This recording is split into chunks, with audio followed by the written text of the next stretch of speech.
इस वीडियो में हम मध्य प्रदेश जेल प्रहरी का प्रीवियस ईयर का पेपर देखने वाले हैं और साइंस के पूरे 20 प्रश्नों पर हम यहाँ पर चर्चा करेंगे, व्याख्या सहित हम देखेंगे। तो मित्रों, आप प्रीवियस ईयर के सभी वीडियो जरूर देखें और हर प्रश्न को कंटेस्ट के साथ से आप याद भी करें। देखिएगा, क्योंकि 60 से 70% चीज़ें जो है रिपीट होती हैं, इसीलिए पिछले वर्ष के प्रश्न पत्रों का आपकी तैयारी में बहुत ही योगदान अच्छा रहने वाला है। पहला प्रश्न है इस पेपर का कि निम्नलिखित में से किस स्थान पर चक्रवात आने की संभावना नहीं होती है। सबसे पहला विकल्प है मंगलौर, या फिर चेन्नई, या फिर पुरी, या फिर अमृतसर। भाई, चक्रवात आने की संभावना नहीं होती है अमृतसर में। ओके, कहाँ? अमृतसर में चक्रवात आने की संभावना नहीं होती है। विकल्प डी इसका सही जवाब है। अगला प्रश्न है आपकी स्क्रीन पर कि निम्न अम्लीय शक्ति के संदर्भ में कौन सा निम्न में से एक सही बढ़ते क्रम में है। अम्लीय शक्ति के संदर्भ में यहाँ पर हमें चीजें कैसे लगानी है? बढ़ते क्रम में लगानी है। तो भाई, सबसे कम यहाँ पर अम्लीय शक्ति किसकी होगी? सबसे कम अम्लीय शक्ति होगी जल की। उससे अधिक अम्लीय शक्ति है एसिटिक एसिड की, और एसिटिक एसिड से अधिक अम्लीय शक्ति है हाइड्रोक्लोरिक एसिड की। Is that clear? ओके, आगे बढ़ते हैं। अगला प्रश्न है कि नमक के द्वारा भोजन का संरक्षण क्या कहलाता है? लवणीकरण, सीलन, निष्कासन, या फिर केनिंग। तो नमक के द्वारा भोजन का संरक्षण कहलाता है भाई लवणीकरण। ओके, अगर आप लवणीकरण के तहत, लवणीकरण क्या हो गया भाई? अगर आपसे पूछ ले कि लवणीकरण क्या होता है भाई, तो नमक के द्वारा भोजन का संरक्षण करना ही लवणीकरण कहलाता है। Is that clear? आगे बढ़ते हैं। प्रश्न है प्रश्न क्रमांक 4 कि सूर्य की ऊर्जा का स्रोत क्या है? हल्के नाभिकों का संयोजन, या फिर भारी नाभिकों का विखंडन, या फिर परमाणुओं की टक्कर, या फिर परमाणुओं का उत्तेजन। सूर्य की ऊर्जा का स्रोत यहाँ पर है भाई हल्के नाभिकों का संयोजन। ओके, हल्के नाभिकों का संयोजन सूर्य की ऊर्जा का स्रोत है। प्रश्न क्रमांक 5 है कि जब एक स्प्रिंग को संकुचित करते हैं तो आप इस पर कार्य करते हैं किस तरह से भाई? स्प्रिंग की प्रत्यास्थ ऊर्जा बढ़ती है, गायब हो जाती है, नियत रहती है, या फिर कम होती है। तो जब एक स्प्रिंग को संकुचित अगर हम कर रहे हैं तो हम उस पर कार्य कर रहे हैं, बिल्कुल सही बात है। तो भाई, यहाँ पर जब आप स्प्रिंग को संकुचित करते हैं, दबाते हैं, तो स्प्रिंग की प्रत्यास्थ ऊर्जा में क्या बदलाव होता है? तो यहाँ पर भाई स्प्रिंग की जो प्रत्यास्थ ऊर्जा होती है वो क्या है? बढ़ जाती है। कि विकल्प ए इसका सही जवाब है। आगे बढ़ते हैं अगले प्रश्न की ओर। लेकिन उससे पहले व्याख्या में कुछ खास नहीं है, बस यही है, पूरा एक तथ्य आपके सामने हो गया कि जब आप एक स्प्रिंग को संकुचित करेंगे तो भाई क्या है? उस स्प्रिंग की प्रत्यास्थ ऊर्जा बढ़ जाती है। प्रश्न क्रमांक 6 आपकी स्क्रीन पर है। यदि आप दूरस्थ स्थित बिंब या फिर ऑब्जेक्ट को उत्तल दर्पण के फोकस की ओर लाएं तो प्रतिबिंब का आकार कैसा हो जाएगा?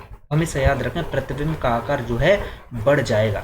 ठीक, आगे बढ़ते हैं अगले प्रश्न की ओर। अगला प्रश्न है आपकी स्क्रीन पर प्रश्न क्रमांक 7 कि दाब को मापने का यंत्र निम्न में से कौन सा है?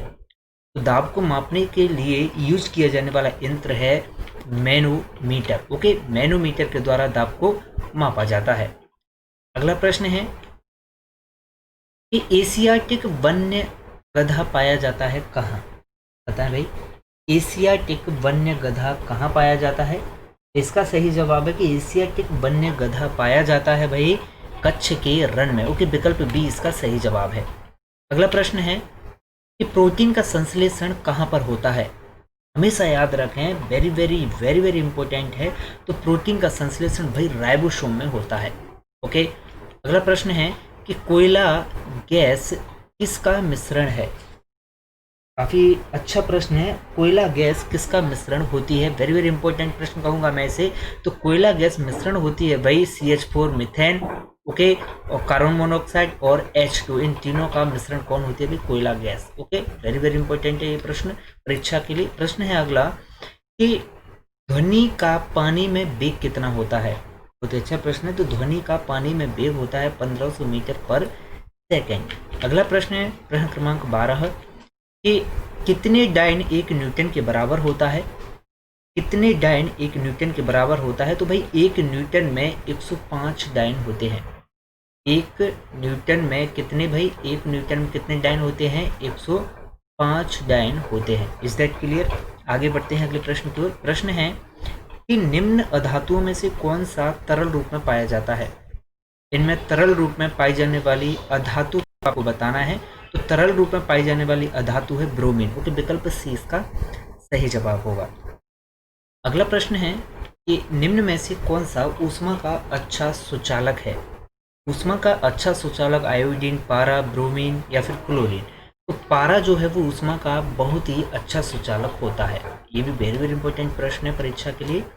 और पिछला जो एक मैंने प्रश्न बताया कि कोयला गैस किसका मिश्रण होती है, तो भाई CH4, CO और H2 का मिश्रण कौन होती है? कोयला गैस। अगला प्रश्न है कि निम्नलिखित में से कौन सा भाप से बलपूर्वक प्रतिक्रिया करता है? तो भाप से बलपूर्वक प्रतिक्रिया करता है भाई मैग्नीशियम। ओके, विकल्प बी इसका सही जवाब है। आगे बढ़ते हैं। अगला प्रश्न है कि निम्न में से कौन सा अंग पित्त रस उत्पन्न करता है?